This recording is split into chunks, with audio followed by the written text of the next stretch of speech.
talk about movies, maybe a joke or two. It's pod on the cob. It's pod on the cob.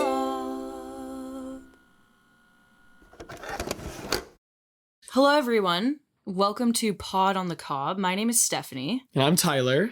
And we are here to talk about movies. And corn. Mostly corny movies. Yeah, corny movies.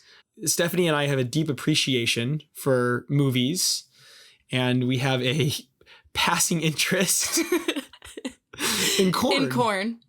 We'll explain a little bit more why we decided this was a good idea for a podcast. But all you really need to know getting into this was that this podcast is about movies and corn, and specifically movies with corn prominently featured. Is that fair? Yeah, so if you like movies, you're in the right spot. Yeah. If you care or don't care about corn, you're still in the right spot. I think so. It doesn't really matter how you feel about corn. That's a side note.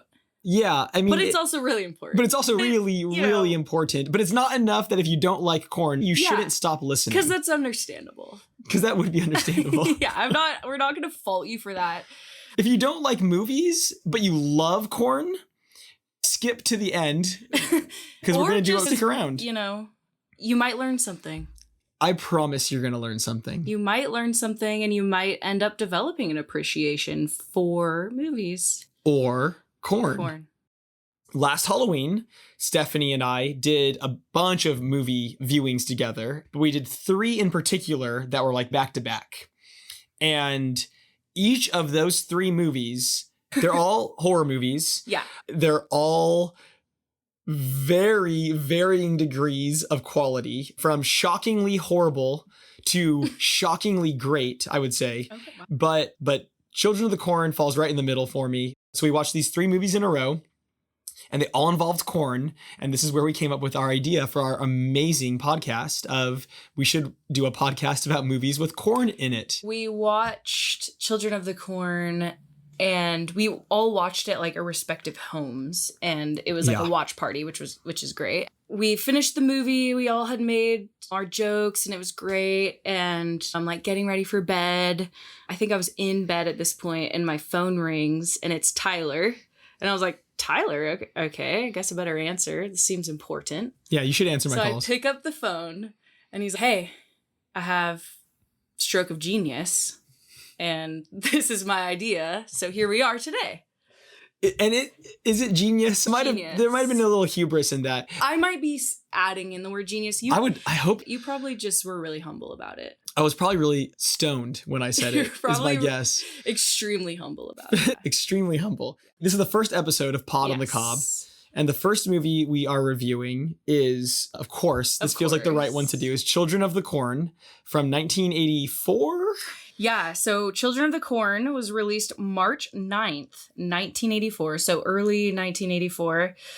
Oh, and this episode's full of spoilers, so you haven't seen Children of the Corn, and if you don't want spoilers, maybe hit pause, go watch Children of the Corn, come back and hit play again.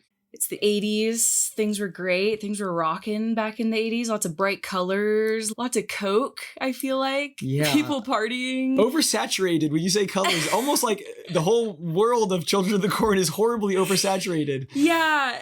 But I feel like I hear from a lot of people who, because confession, I was not alive in the 80s, but I do hear people who were alive rave about the 80s for the most part. So. I actually want to talk about this later on too. This is an interesting point you're making right off the bat, because I've noticed a trend where people who haven't seen this since the 80s are really like, you watched Children of the Corn? Was it scary? Yeah. We're not going to spoil too much too early on about our feelings about the movie, but I'll spoil right now that it's not scary. No. The tough thing about scary, though, is that it could be somewhat subjective. It's totally subjective. Okay. Yeah. Children of the Corn. Yeah, Children of the Corn. Released in theaters. Contrary to my original thought upon watching this movie, thinking that it was a made-for-TV movie, which is just like a specific vibe. But hey, again, the 80s. I don't know. You said that when we watched it. Oh my God, I can't believe this was released in theaters. The second one is also released in theaters. I do want to talk about that comment about it being made in, or looking like it was made for TV, because there are other things that came out this year that had lower budgets or like similar budgets that do not look like they were made for TV. This might be why I thought it was made for TV, because obviously I first saw it on like a network TV as a kid. Okay. I'm just like watching Saturday morning or whatever, home from school, watching TV. Children of the Corn come on. I'm very intrigued by this movie. I put it on and I'm quite horrified and quite scared. Understandably so, as a child watching Children of the Corn. Yeah, murderous I can get that. Children and freaky towns in the Midwest or whatever. So I was terrified. So flashback to a year ago, Halloween time. I was on this real like Stephen King kick, which I've been on for several years, reading Stephen King and just getting into those like Stephen King stories and that whole like universe and world and all that. Mm-hmm. Had you watched it again before you recommended it to me? I think I was like sick and just kind of like sick in bed. And I'm like, what should I watch? And it was just like perusing movies. I'm like, hey, I remember this movie. I thought it was so freaky when I was like a kid or whatever. Right. And I put it on and I was like, wow, this is gold. And so we watched it together in a watch party. Yes. And I have my thoughts on it, which we'll get into. But before we do that, what is Children of the Corn? Yeah. Okay, what is so Children of the Corn is set in this fictional town in Nebraska. So it's this small town, Nebraska, the Midwest. It's a lot of cornfields, a lot of like plains. It's very flat. And there's this couple who are driving across country to the boyfriend, Bert. Oh boy, we're going to talk about Bert. I've got a lot of thoughts on Bert. Just finished like med school and got a job. They're driving across country and him and his girlfriend are just like chatting and whatever. And they run into something on the road. They don't know what it is. One thing leads to another. Turns out it's a kid. But Bert, the keen eye that he has, notices that this kid's throat has been slit. So there's something nefarious going on. So they run into this kid. They have his body. They collect his body. I guess they want to get to the bottom of it. I don't know. Maybe I'm getting into much detail. So the way you're describing the movie is better than how the movie describes the movie, which is kind of my biggest critique of the movie. I guess we're going to start blending the storyline with our review. So the movie, basically, you're following that story that you're describing, but at the same time, there's another story happening where, from these kids' perspective, where there's a town that's been taken over by kids and they've killed all the adults. Yeah. Right? So you're seeing these two stories happen at once. The way you're describing the story is so much fucking better than how the movie tells the story, because the movie completely kills all the suspense by telling us all this other thing is happening at the same time. So maybe to backtrack a little and just give an overall plot of the story of Children of the Corn is that small town Nebraska, something is living in the corn, some spirit or some entity, and the children have been possessed, so to speak. They have murdered anybody over the age of 18 in the town. And 3 years pass and there's like this, they kind of have this hierarchy. There's a leader, there's a lieutenant, whatever, with these kids. No adults allowed in. The only adult who is allowed to be around is this mechanic guy who you are introduced to early in the movie. He's providing them with fuel. Yeah. Which is, I don't know, whatever. One of the biggest issues in the movie, which I think that kind of both shines a spotlight on and also tries to get around, is that like it doesn't make sense that any of these kids could live in this town for 3 years and there wouldn't be some kind of like... They're just like supposed to be that rural. Right, I guess. Yeah. And listen, it's the 80s. So. That's like your number one excuse for this whole thing. And when Stephen King wrote the short story, I think it was the 70s. So it's even like more dated. We also need to confess that we did research, but we did not read the short story, which is probably the King, best. You're listening. That's probably the best form of research we could have done. I think we both read the synopsis, so it's very different from the short story. Yeah. The movie is very... it's reeking with Hollywood, like little scribbled notes in the script, right? Yeah. Like, for example, like Linda Hamilton's in it. Linda Hamilton is fresh off of Terminator. Same year. This movie looks like a TV movie. Mm-hmm. It has a $3 million budget. I looked it up, I think 3.5 or something. And Terminator had like $6 million budget or something. So it's double. It's way more. I'm not saying they're the same budget, but my God, this movie looks so much fucking worse than Terminator. And not in the special effects or anything. It's just like, it's so bland looking. But anyways, like Linda Hamilton's in both, and Linda Hamilton should be the lead in this movie. Linda Hamilton's incredible. She's great in this. She should be the lead. Love Linda Hamilton. And we get stuck with Bert. Bert is not very likable. I can't stand come right Bert. out and say Bert is not very likable. Bert, he's very just like condescending. Yeah. I don't know. He at one point, I made a note of this. He's like looking for. He's like wandering the town. He can't find people. He's like, where are the adults? Like, we're walking around town. And he comes upon this house that like looks like he saw movement inside or something suspicious. And he like knocks and he's like, hello. And he like shouts. And he doesn't even skip a beat, doesn't even wait for a response. He just fucking breaks down the door and just charges in. He's just like, hello. And just like breaks in. Yeah, Bert's really relatable. He's useless. And Linda Hamilton, the whole movie, I don't remember her character's name. Linda Hamilton's I know, great. Is it Vicky? It's Vicky. Is like giving him great advice the whole movie. She's handling the whole thing pretty rationally. And instead we get to follow dipshit around the town as he bumbles around and knocks stuff over. He's like klutzy. I couldn't stand Bert. And he's just like not quick to really understand what's happening. And let me again reiterate, he is an adult. Yes, and they're children. And they're all under 18. They're all children. So not sure exactly where the disconnect is for him to kind of like just be really slow to figure out what's happening. They like to lean on the fact that he's a doctor a lot in it. The movie kind of kicks off with like they hit a kid with their car, but the kid's already been essentially murdered. His like throat slit already. And he hits a kid with his car and then he like flips him around all rough and it's like a dummy. He's like tossing him around. Yeah. It's like super. He ends up putting him in his trunk, right? Yeah. And he's in his trunk the whole movie. Yeah. Yeah. He just sits in the trunk. There's a lot of like, it's a confusing movie for me because it feels like there's two movies that they filmed like simultaneously. Because you've got this one storyline where it's following these two adults. They land in this town. They start to piece together that kids have like murdered all the adults. But all of that is ruined by this other plot line where you have a horrible kid narrator. I should mention that there are two lead children in the movie that are like two like good kids. One of them is your classic Stephen King character where she has like premonitions. She shines. It's very Stephen King. But the boy is a horrible narrator. I'm sorry to him. Yeah.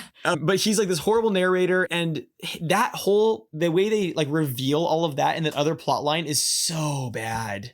And it's so like, it takes all the suspense out of the movie because there's another movie being filmed here where you're seeing them being watched in the cornfield.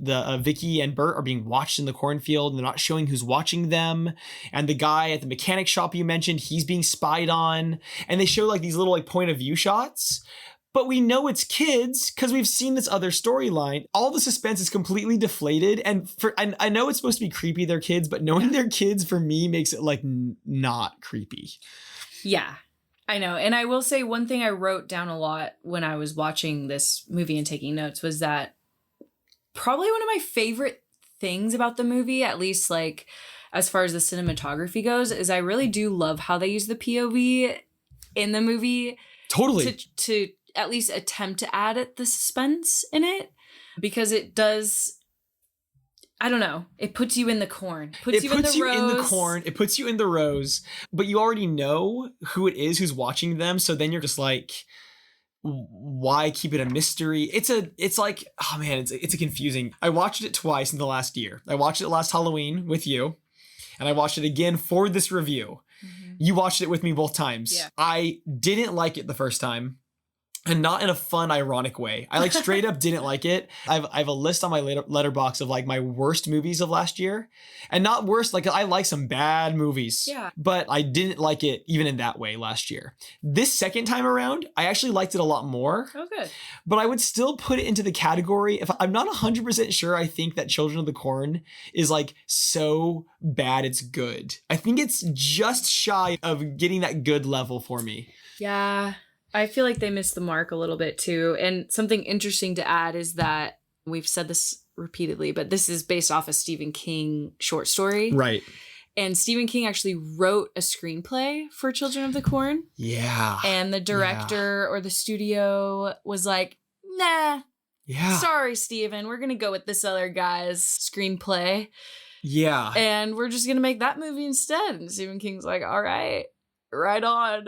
And we got this. I was reading that, and to be fair, I don't know that for sure that Stephen King's screenplay would have been much better, because I did read that one of the main reasons they didn't go for his screenplay was that the first 45 minutes of the film were Bert and Vicky arguing in the car. Wow. Well, that does sound sound really good. Wow. But it sounded like he didn't focus on like the kids, and there was no kids narrating the story, which was a little bit iffy. More than a little bit. The movie starts off with this. Me and my sister, Sarah, we were gonna go. We didn't want to listen to Isaac, but we did anyways. Dude, it's so bad. It's like the worst Private Eye movie it's the worst film noir you've ever seen. The worst narrative. Yeah. It's so bad. And it like flashes to those two because they're brother and sister. Yeah. And this is who we were talking about, the little girl who shines, which if you're not familiar with Stephen King, a lot of his stories and everything he writes is like in this same universe. He talks about like different realms and whatever. So I don't want to say it's the same world necessarily, but one common thing or one kind of thread through a lot of these stories is when people shine. And that basically just means that they're like psychic. They might have a vision of the future. They might be able to like read people's thoughts, or they might just have like this sense of what's going to happen. So these kids, and they're like dressed up in what we're to assume is like their mom and dad's clothes. Yeah, there's and that. And they're just like they're playing Monopoly, playing games in the house. And they're not real clear, but as a viewer, we're expected, I think, to assume that they're just not really into it. They're not really into this like cult thing that Isaac started. They're not really into this whole cult religious corn man who walks between the rows. Or he who walks between the rows, excuse me. All the best things in the movie. They're not really into it, and they're just like, we're just over here. Blah blah dee dee doo. Yeah, but basically they're not allowed to play loud music, and they play loud music and they get caught a bunch. And they don't, there isn't like a punishment for it, but they seem to be punishing kids for not doing certain things. Okay, let's talk about Isaac. For me, Isaac is the best thing in the whole movie. So like, okay, when I read a bunch of Letterboxd reviews after we watched it, and there are people who are like, he's obviously not a kid, so his acting is terrible. It was weird.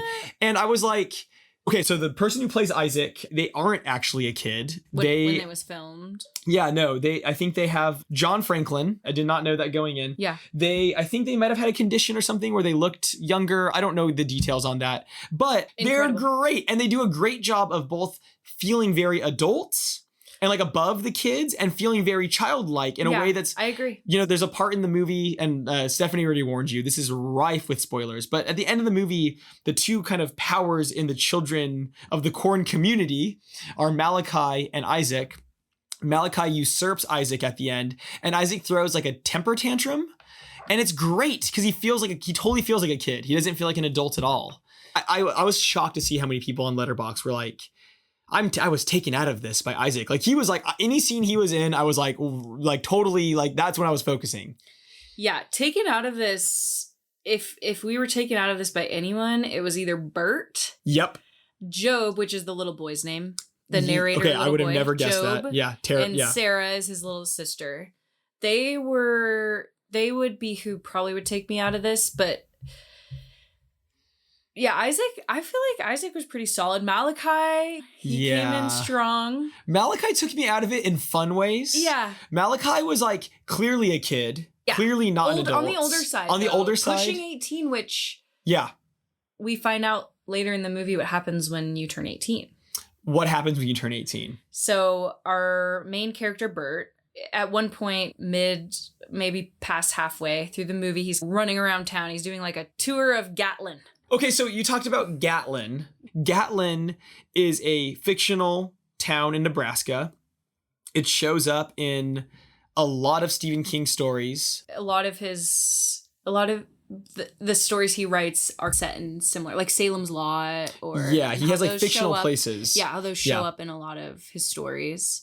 But Gatlin, Nebraska, in the movie is not actually filmed in Nebraska. Okay, the majority of the movie is filmed in Iowa. Okay. With some of it like filmed on lot in California. Okay. And I think I can picture, we actually have the movie playing with us in the room while we're doing this review on mute. We just love it so much. We can't stop watching it. Can't get enough.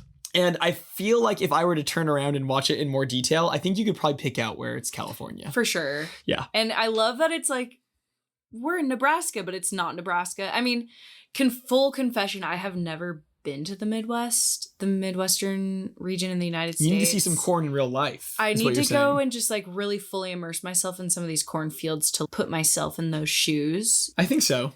I think that'd be a good call. We'll just save that for another episode. We'll do an episode straight from the cornfields. We'll do a live episode. Live from the cornfields. Straight from the cornfields of Iowa. We won't go to Nebraska though. I'm not going, after this movie, I'm not going to Nebraska. Nope. Yeah, Gatlin. A fictional Nebraska pretty town. Pretty much all he finds is corn. There's a lot of corn. He's like, I'm at the school. Corn. Yeah. I'm at the church. Corn. I'm at the city hall. Corn. Corn. Just corn overflowing cartoonishly from windows. Out of the hoods of cars. Yeah, it's just everywhere. like thrown on the tied to the like lampposts in the streets. Yeah. Like, so at one point he storms into this building. I think it was a church actually, and I think it is too. There was a ceremony taking place. It seems like he doesn't really know what's happening, but he just charges in, just like somewhat fearlessly. Which is very note. These kids have weapons. Oh yeah, they're like scythes and machetes and like farming equipment. Yeah, but still, they can hurt you if they attack you. Totally. But Bert's whole MO the whole movie has been just like blindly jumping into situations. Charge right in because he's the man. He is the man. He is the man. You gotta give him that. He charges into this ceremony. It is very sketchy looking. There is a young man, I'll call him a young man, holding like a knife or a dagger of sorts, and this young woman who's like performing the ceremony and a bunch of people sitting in the pews. Long story short, he's gonna die. He's about to turn 18. Bert's like, what are you doing? And they're like, this is our ceremony. Like, don't hate us because this is our beliefs. He's like, no, you're not allowed to do that. You're not allowed to kill yourself because you're 18. Yeah. Yeah, I think that's explored more in the short story. It's barely explored in this. Yeah. Malachi is in the short story, I think he like turns 18 and like does sacrifice himself. Okay. The short story has a dour ending. Yeah, Stephen. Which I love. Love you, Stephen King, but yeah. In the movie, Malachi is clearly played by someone who's like around that age. Yeah. And he's just giving it his all, isn't he? He's just acting his little heart out. And honestly, I was won over by Malachi by the end. Yeah. I was won over. I mean, I'd say he took an acting class or two. I think he took a couple acting classes. He was so into it that I kind of loved him. Yeah.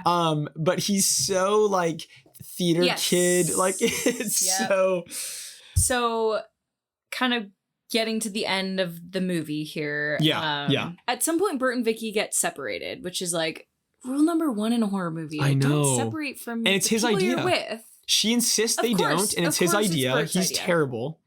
So they get separated.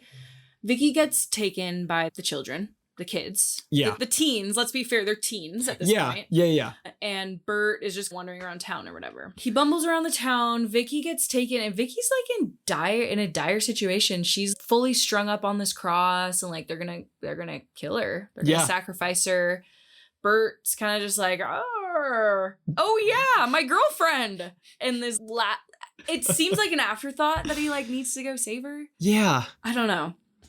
Yeah. So he ends up stumbling upon their ceremony, and kind of an LOL moment for me watching this movie was him fighting. Again, these are teenagers. Yes, but Bert is easily in his 30s. He just finished med school. Yeah. He's going to go work as a doctor. Like, he's not, whatever, that's beside the point as well. But he like full on tackles. He gets in like a fist fight. But then, so in my notes, I thought it was funny how I'm like, he beats up a kid, and I literally crossed out beats up and just rewrote slaps unconscious. Yeah. Because he ends up just slapping this kid until he sort of just like passes out. Yeah. But that's very Hollywood. That's very like film. Totally. And it's like, also like, it's absurd that he's fighting a kid. So I think they were just trying to get past it as quickly as possible. We don't need to focus too much on this. And then, so then one thing leads to another. They're like, hey, Malachi's like, hey, I want to be in charge now. Isaac, fuck you. Right. We're going to kill you now. Right. They put him on a cross. Like, how could you? Why would you do this? So they string him up on the cross.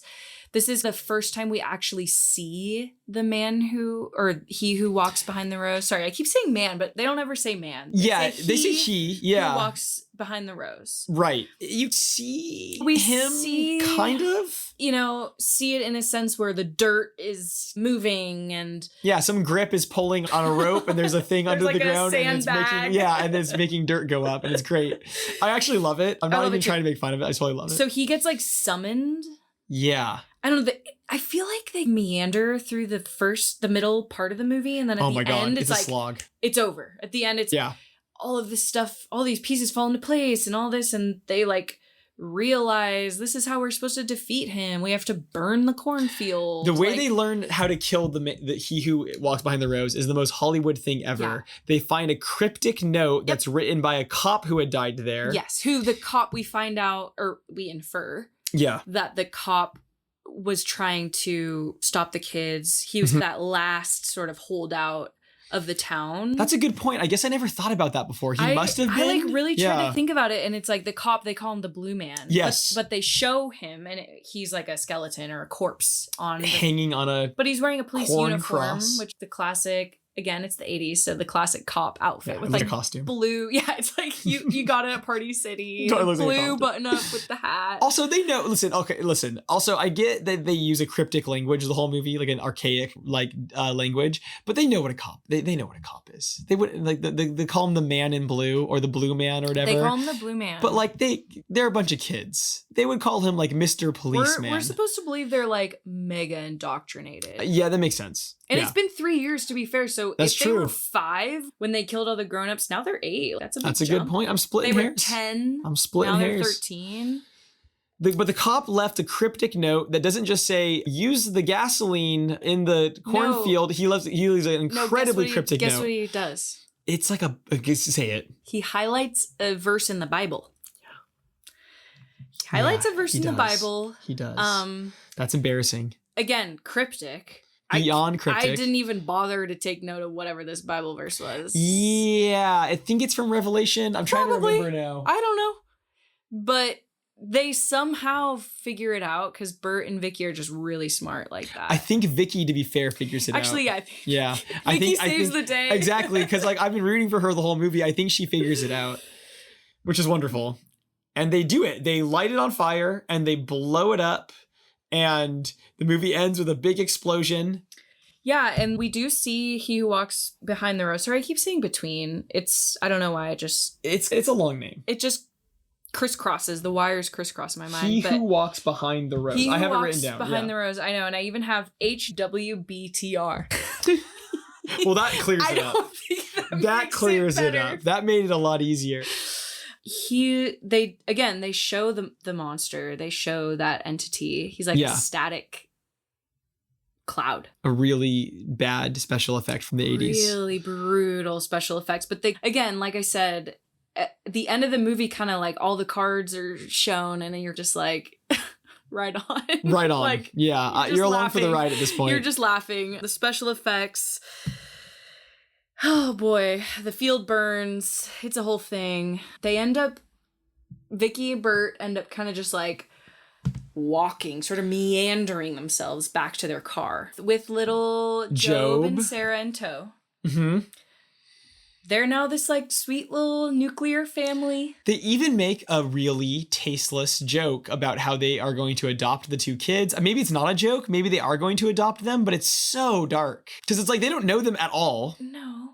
And what if they have like family or something? Like, right. They're just like it's gonna weird. kidnap these children. And they also, the very last scare of the movie is they get jumped in their car by, I think she's pregnant, by the way. So in the short story, the girl who jumps them at the end is Malachi's girlfriend, and she's pregnant with Malachi's baby. Of course. Because if there's one trope that Stephen King loves that we haven't talked about yet, it's underage sex. But we're not going to talk about that more because we want you to listen to this.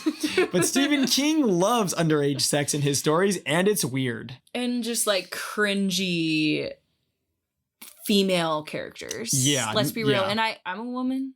I like Stephen King. You love Stephen King. To be fair. You love Stephen but King. Whoo-wee. Yeah, and I laughed out loud at that last jump scare. Like, it's literally the last 3 minutes of the movie. Yeah. They're like, everything's done. They're this and that. And they go to their car. They're like, we're going to get in our car. We're going to turn on our car. Oh, wait, our entire car's full of corn. Yeah, the car is full of corn. Our engine is now corn. Everything is filled with corn in this movie, which is why we wanted to talk about it and why it gave us the idea for the podcast. It's the entire inspiration. But anyway, she jumps out and everyone's like... They knock her out. And then they laugh about it, and then they walk away, and that's how the movie ends. Okay, and I wrote the last line of the movie. Okay, yeah, we should always do this, by the way. Hear what the last line what's is? the last line? It's spoken by Vicky, so Linda Hamilton, wonderful, who we love, and she says she's with her boyfriend. Are they engaged? I think they're engaged. Her and Bert. And they've got their two new little kids who like they take in like little stray cats, and they're like, and Vicky goes, "Let's get the hell out of here." Final line. That's her last line. That's the last line in the whole movie. That's an okay last line. Fade to credits. Let's get the hell out of here. That's how I felt. On foot, though. Let's get the hell out of here is how I felt finishing the movie.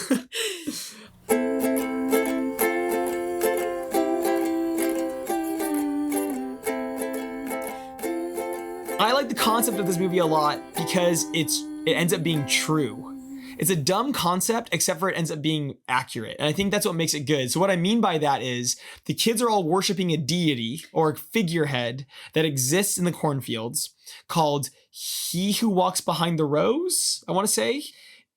At the start of the movie, it's just like this weird wacko religion thing. It's kind of introduced as a cult at first. Totally. With Isaac at the helm. 100%. And you sort of read it as like, oh, okay, this kid got like power hungry and convinced all these other little kids who are much younger, seemingly much younger than him, to just like murder all the adults. And that's kind of all we know. Yeah. And then we're further along, we're introduced to this entity. Yeah, this entity that actually exists. Yep. It's not made up. Nope. Isaac's not crazy. And there's something about that. Well, okay, he's crazy, but he's not, he's crazy, but he's not wrong. There is a thing living in the cornfields. Yes. And it is, and I think for me, that's the thing in the movie that works the best. I love that. I love that there's actually like truth to his weird wacko beliefs. I think the movie could have worked on just fine on its own if it was like about like belief and how belief causes you to do crazy things. But I just love that it ends up being true. Something about that really works for me. I don't know. I've always really liked that being the twist. It's not really a twist. It's like they just kind of, it's just like it's real. Yeah, it's confirmed. Yeah. Yeah. And you're not really introduced as the viewer of this movie. You're just watching and you're like, man, these kids are crazy. And then there's brief mentions of He Who Walks Behind the Rows. Mm-hmm. They don't really introduce too much lore behind Gatlin and the kids and all, Yeah. and the man who walks behind the rose and all of that. Yeah. When you first, the like opening credits of the movie is just a series of children's drawings. Yeah. Which are done by Sarah because she's predicting. She's shining, yeah, like you said. She's predicting kind of basically the movie, the events of the movie. So she's showing adults entering town and them being like sacrificed on this cross and all this stuff happening. Mm-hmm. So I don't know if we're supposed to believe that this has been foretold somehow. Yeah, they don't. It's a mess. And it's just a setup for, it's one of those things that stories do a lot of like, this was fate. This was meant to be. There was no getting around this series of events. I guess it's weird, right? Because if it's very like Stephen King likes these concepts of seeing the future, children, and the impact of like, you know, like the questioning innocence and stuff. These are all very like Stephen King themes. But the movie doesn't make any effort to like flesh any of them out. So like to your point, it's like we don't really know why Sarah can see the future. They never explain it. And she doesn't really do it much throughout the movie. And it never helps. It will certainly never help. Because there's this thing where it's like you could kind of get like it'd be kind of neat if like maybe it was avoidable. Like she like tells you something that's going to happen and like you can use it to an advantage. But it never helps. It doesn't have an impact. I think at the very start of the movie, the very first scene is a bunch of people coming out of a church. And on the church marquee, it says, I don't think they call them marquees, but on the church marquee, in the big dazzling lights of the church, it says something like they're in a drought. Corn drought. Corn drought. I'm pretty sure it is just those two words. Corn. Is that what you wrote down? Did you write it down? Corn drought. Yes, you did write it down. Wow. So it says corn drought. First note of the movie. Corn drought. So I think in the short story, I think the implication is like by sacrificing anybody, but specifically adults, the corn will grow. They were trying to appease this entity who was dwelling in the cornfields. Yeah. And to appease this entity, they had to kill all the grown-ups, anyone over 18, which is, I love that. That's like so American because that's our age of you're an adult, but like it's just funny. But anyways, that's totally besides the point. No, I laughed at that too. It's like 18. Once you turn 18, you're too old. The thing now behind you're an the official rose adult. nose. Yeah. Especially in the 80s where it was like much more arbitrary. Seriously. And Nebraska, I don't know I wonder what they're, yeah. Yeah, if you're from Nebraska and you were alive in the 80s, maybe you have some insight. Yeah, email us. I actually created an email address, podonthecob@gmail.com. We like to talk about movies and we like to talk about like any form of media. I think we're open-minded. The point, of course, is to do it about things that involve corn. So rather than rating the movie, like giving it some kind of like rating of like how good or bad a movie it is. Which I actually did write down the ratings from a few sites. Do you want to guess or did you see I think I saw them. Okay, so Rotten Tomato gave it 39%. Okay, that's about right. IMDb 5.6 out of 10. That's a little high. So that would be what, 56%? Something like that. Okay, so when I rated this on Letterboxd, I gave it 2 out of 5 stars. In my mind, I gave it a 4 out of 10. Okay. Yeah. Yeah. Cool. I probably would do the same. The first time I watched it, you gave it like a 1. I gave it like a 1. A half. I gave it a 1. Like a half a star. I've softened toward Children of the Corn. Do we recommend Children of the Corn? Definitely. I think it's worth one watch. It's tough to recommend because you and I share similar sort of silly, like we like silly film. Like, yeah. I don't know, because to me, and I don't want to get like too existential or anything, but like, it's like an art and it can be fun and not everything has to be serious. And yes, we can critique things, but it's also like, when you watch media, when you watch movies, TV, listen to music, listen to podcasts, like you're meant to enjoy it, right? Yeah. It's entertainment. It's entertainment. Yeah. And this movie, I'd say, is chock full of entertainment. Maybe you need to watch it with a buddy so you can like Mystery Science 3000 it, where you're like making jokes all the time. It helps. Which helps, but I would recommend it. TBH, dude, I'd recommend it, to be honest. I'm going to give it like a loose recommendation. Okay. I think it's like a horror classic. I think everyone knows the name. I also will say, I think a lot of people think it's Village of the Damned, which is another movie about like a small town with like kids who kill adults. Okay. I feel like when I was a kid, I remember seeing the covers of both of these movies at the video store. Back in my day, when I went to the video store, at Blockbuster and Hollywood Video. But I think it's one of those ones where it's like, if you like horror movies, it's a classic. You should see it. For me, I have a deep love of good, bad movie or bad, good movies, I should say. And I know you do too, because we watch most of them together. For me, it really toes the line of being bad, good, but it doesn't ever fully go into the territory enough for me where I'm like frothing to see it again. For sure. But I think people should see it. Yeah. I'm hoping the sequels become more over the top and goofy. Yes. That's my big hope. So I've been saving this. Yeah, let's go. Let's do it. I was looking at like what how did people receive this movie in the 80s? Like what was the critical response to this movie? Right. And my favorite quote I read was from this movie critic, and he was like, the only thing walking between the rows or behind the rows was the people fleeing the theater once the movie was over. That's really good. That's really good. There's more thought in that joke than there is in the entire script. And I was like, hey, he's right. He's right. He's fully right. At the end of it all, my kind of final thoughts was like, it was mostly just a funny movie. Yeah. It was like pretty dated. It's aged really badly. And again, I want to say, we talked about this at the very start. It's aged badly and it's easy to pin it on the year, but it came out the same year as some movies that really look good still. And that like held up. Yeah. Okay. So here's another, I made a comparison earlier. I said the Terminator, because Linda Hamilton's in both, right? Yeah. So I said, I compared this to the Terminator, but to be fair, the Terminator had a higher budget. So let's compare it to another movie that came out in 1984, another movie in the same genre, and another movie that had a lower budget. Okay. 1984 is the same year that Nightmare on Elm Street came out.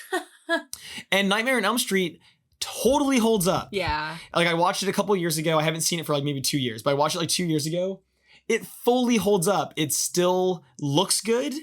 It's interesting. It's a satisfying movie. Like it all pays off at the end. It has a lot of thought put into it. So like, I don't know. Like for me, when I say that this one is just like towing that line of being good, bad, it's like, I can't blame it on the budget and I can't blame it on the year. Something about this one is just not, it just doesn't stick the landing for me. Sure.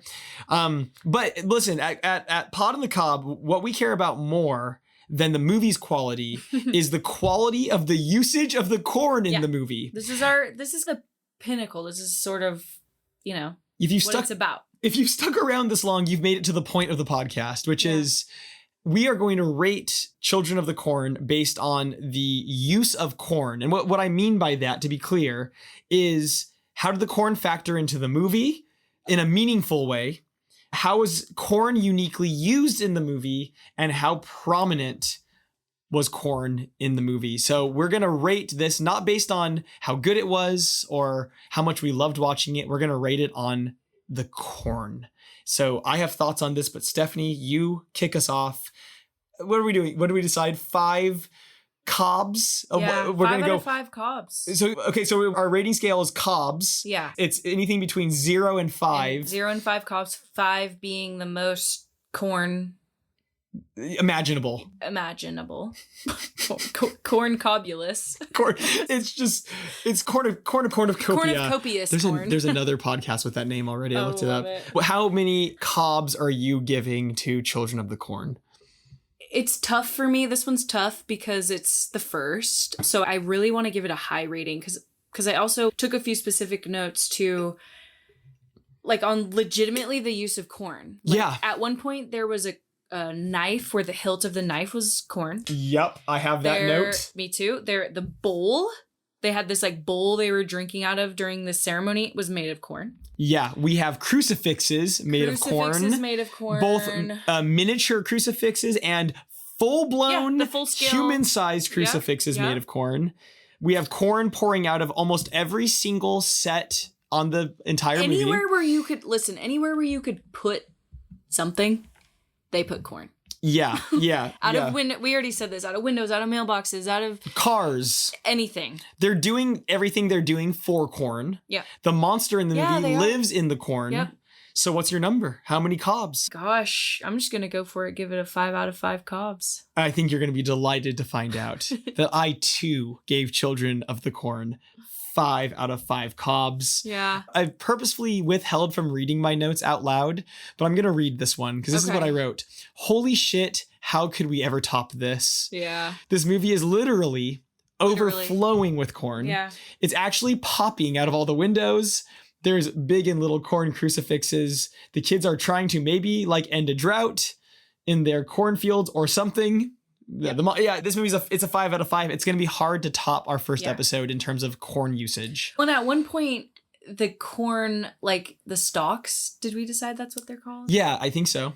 Bert, so this is the end of the movie when they're in that final battle with the entity. He like falls over or whatever, of course, in the final chase. And he gets wrapped up like in the corn stalks. Like, so it actually becomes the corn, the physical corn comes alive and ties him up. And he has to cut himself out. A lot of the corn, because it's very ceremonial. It's what their whole religion's based on. Of course it is. It's a corn-based religion. 5 out of 5. I agree. I think like it's going to be hard to top. But yeah, that's Children of the Corn. Yeah. So what was if you had to pick 1 or 2, like your favorite things that you actually loved? Actually loved? Yeah. Okay. My favorite things that I actually loved in this are I think I really love the concept. I think it's a fun concept. Like I like the theme of it being about like religious fanaticism and how quickly people will follow a leader that, even willing to do horrible things just because this person tells them to. And again, I said it earlier, but I like that it's not purposeless. Like I like that the kids, listen, if I was 8 years old and you told me there's a monster living in the cornfields and I should kill my parents and kill all the adults, and die. But then I see the monster in the cornfields and I think that's genuinely the right thing to do, then yeah, I think I'm going to follow that religion, right? I wouldn't kill my parents. Mom and Dad, I love you. I wouldn't kill you. I'd kill the other adults. Yeah. And then the other good I have written down is I like some of the characters a lot. I liked Isaac a ton. I liked Linda Hamilton a ton, Vicky, and I just ended up loving Malachi because I thought he was absolutely hysterical. So those are my goods. What about you? What are your goods? Okay. I kind of mentioned it earlier. I really did like the usage of like the point of view, like camera footage. Yeah. I don't know, something about it kind of added to it being sort of eerie and sort of like, you touched on it of like someone's watching. Yeah. Or something is there. And that feeling creeps me out a little bit. I also really loved, and I haven't mentioned this yet, I actually really loved parts of the soundtrack. Ooh, because okay. I don't remember it. It's the little kids choir. It's like kind of church choir-y. I forgot about this. With the little kid, and they use it really well to add to suspense, where typically, like, I think the first time it's featured is like the first death, which is the kid where they murder the kid and he stumbles out into the road in front of the car. The catalyst of the story. Yeah. The car. And then with the mechanic and his dog, which we briefly touched on. But anyways, it's used strategically throughout the film. I feel like it was used really well and it was like fun. I'm like a choir kid myself. I freaking loved like singing in my little like choir growing up. You're Children of the Corn. I am a child of the You're a child of the corn. If there was one thing this film needed more in order to fall under horror genre, was maybe to just be a little scarier, to be a little creepier. And I do think that soundtrack or the usage of the children's choir, it sort of added to the creepiness. No, I forgot about the soundtrack, but I'm glad you mentioned it. That it's pretty good, and it does have a good atmosphere to it. Okay, so we talked about the things we liked. Bottom 2 things in this, and they can't be like good bad things, like things that genuinely you just didn't like. Things that I genuinely didn't like. I genuinely didn't like some of the kid acting. Yeah, I'm just gonna jump in with you and say that's one of mine. The kid narrating, and no hate on you, little Job actor. If you're listening, you're older than us now, but yes, yeah. But at the end, the last like 20 minutes of the movie, his like costume, he's wearing a vest. Yeah. Oh, that was so funny. The like sleeve on one of the sides of his vest like I'm guessing it like ripped or something. And he's literally... No, there's a plot point around it. Linda Hamilton tears it and uses it as a bandage on Bert. Oh my God. It happens in the movie. That. Yeah, she tears it off. It's so weird. But then you'd think little kid or Linda Hamilton or somebody would say, little Joe, take the vest off. You can take the vest off now. The rest of the movie with the kid is visibly, I feel like he received direction. He must have received direction that he should try to keep the vest on him. I don't know. I wonder. And he's he keeps moving his arm and his shoulder in a weird way, very unnatural looking way on screen. Yeah. To keep this costume in place where it doesn't really add anything and it takes you out of the moment. It's totally distracting. So I didn't love the child acting. No, I'm going to agree with you on that. Malachi is the extent of the bad child acting I could handle. Yeah. Yeah. And he's, arguably a teen. I just loved his effort. Yeah. Yeah, okay, I'm going to jump. That's one of my two. That's one of my two as well. So I'll make it easy and just say that's one of mine. 2 is just honestly Bert. Bert's terrible. Kind of sucked as a character. And I don't know, again, we didn't read Stephen King's short story, so I can't attest to the source material for Bert and his character. But I have read plenty. I've read a decent amount of Stephen King. And I know how Stephen King writes characters. And I'm not surprised that Bert reads the way he does on screen. It does come off as a Stephen King male protagonist, to be honest about it. Again, no hate against Stephen King. That kind of oftentimes I feel like that adds to the eeriness and the unsettling plot points in Stephen King stories. Acting. What about you? I'm gonna go kid acting for one of mine. That was okay. So we share one. I share that one with you. That like the narration is so bad. And there's a whole scene where they're like playing Monopoly. Yeah. And they're dressed like grown-ups. And I'm just like, oh my God. I just felt like I was watching like Casper, A Spirited Beginning or something. I hated it so much. You're watching like Disney Channel or something. Not in a good, bad way. Like I just hated it. The other thing about it for me was, I've talked about it a little bit, but there's a really suspenseful movie buried in this movie where you're following the adults and it's being slowly like unveiled to you that what's going on in the town is about kids. There's a movie buried in here somewhere where that's what's happening. But unfortunately, like the way that this movie's presented, I just feel like I've talked about it a bit already, so I won't like belabor the point. But to me, it's just like, there's no suspense in this. Like it's all sucked out. And all those POV shots that you were talking about that you love, I love them too. I would love them so much more if they were truly like mysteries. They give away too much right away, like the first scene right away. Because the opening scene is the kids murdering the grown-ups. And if that was the whole movie, I would have been totally okay with that. Like if the whole movie was just like the schlock of the kids, like putting the guy's hand into the meat grinder and all this horrible. God, yeah, in the deli. Yeah, in the deli. Like I would have been okay with that. And I think maybe at the end of the day, the biggest sin for me is I don't think it's a very scary movie. Yeah. And it's bloodless. They don't show a lot.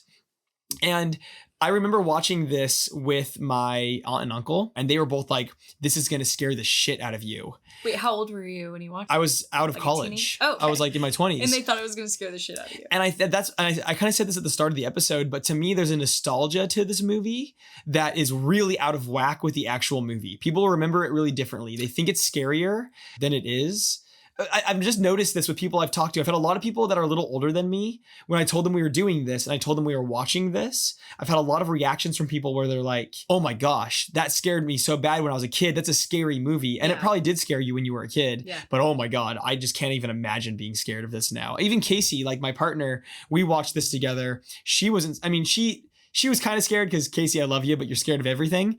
But like, even she was like, she's seen it twice. I don't know. It's just bloodless and not scary. And I think for me, that's like its biggest sin. Okay. So that it's supposed to be a horror movie and it's not horrifying. The concept is horrifying. The execution is, yeah, didn't bingo. Nail it. They didn't stick the landing. Yeah, but I'm sure the sequels will. The countless sequels, I'm sure they will. And I do want to say that we're not poo-pooing or hating on any person who played a hand in creating this movie. We appreciate... We would never. We appreciate everybody's great effort. Thank you for the hard work you put into this. We're happy to even have the opportunity to watch and then pick apart a movie like this. Mercilessly eviscerate your hard work. Yeah. So we do want to say thank you. We are very grateful to you. We have a ton of experience making movies, in the sense that we watch a lot of movies. We watch a lot of movies and talk endlessly about and annoy our partners endlessly about how much we talk about them. So we're qualified to eviscerate your hard work. Highly qualified. Okay, so that's Children of the Corn. And that's the first episode of Pod in the Cob. Yeah. Just cut off the stalk out of the cornfield and just thrown right into your ears, I think. Yeah. I was going to say throw it right on the fire and watch it pop, dude. Just watch it pop. Watch that corn pop. We are gonna do more of these. We're not gonna do like all the Children of the Corn movies, I think, in order, right? Because it's like, I think that is I don't think a mortal person could do that. That's too much Children of the Corn. Yeah, and we don't want to drive our listeners away. No. But we're gonna do something. It'll probably be a horror movie because it probably will still come out around Halloween season. Yeah. And if you have a recommendation, feel free to send it in. We're open to recommendations. 100%. Our email is podonthecob@gmail.com. Email us ideas for future episodes, or we'd love to hear from you. Yeah. Again, this was Pod on the Cob. My name's Stephanie. And I'm Tyler. Thanks for listening. Yeah, thank you so much. Go watch Children of the Corn, or don't. I don't think it matters. We need like a catchphrase. Yeah. Cob on. Keep on cobbin'. Keep the corn flowing. Keep the corn a-poppin'. Keep the corn a-poppin'. Ooh, there's a movie on our list called Corn a-Poppin' that I put on the list. So. Cornucopia. There's a play on words there. We've got something. Send us ideas for punny catchphrases to end our show with. If you're a really genius writer, we could probably ask your wife, who's actually a pretty decent writer. Yeah. Stephen King, are you out there? Stephen King, if you are listening, please feel free to reach out to us again. Our email is podonthecob@gmail.com. Yeah, Stephen, we want to hear from you. Stephen, we love you. We'd love to have you on the show. We'd love to have you on the show, Stephen. We'd have you as our first guest. Yeah. And our last. You can come talk to us about Sharks of the Corn, the movie I found on Letterboxd. Okay, bye! Bye!